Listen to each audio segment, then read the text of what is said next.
Je fais le métier de téléconseiller clientèle dans tout ce qui est mutuel. Donc dans mon métier, je renseigne essentiellement les clients qui ont des interrogations, quelles qu'elles soient, de toute façon, soit par le biais du téléphone, soit par Internet, soit par un mail. Ça peut être tout un tas de questions qu'ils peuvent se poser, auxquelles on va apporter une réponse.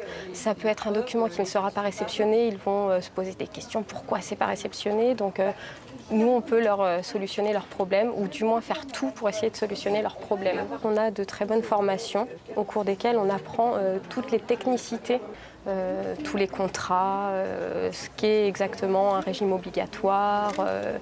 Alors ce qui est valorisant, oui, effectivement, c'est de pouvoir dire à un client, ou même personnellement, se dire j'ai réussi à solutionner la question du client, que le client nous dise merci, vous avez réussi à me donner une réponse concrète et précise. C'est vrai que ça, c'est assez positif pour soi, oui, tout à fait. Être acteur du développement durable, pour un conseiller, une conseillère service client à distance, c'est, pour la dimension environnementale, grâce aux bases de données nationales, transférer automatiquement le dossier d'un client, ce qui implique un gain d'envoi postal et donc de papier. C'est après chaque échange envoyer à son client un SMS ou un mail de confirmation plutôt qu'un papier courrier.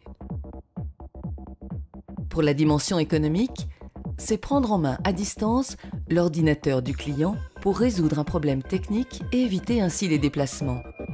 C'est utiliser des argumentaires disponibles sur Internet. Être acteur du développement durable, c'est pour la dimension sociale, accueillir sur les plateaux des conseillers d'âge et de cultures diversifiées. C'est adapter les stations de travail à des handicaps particuliers.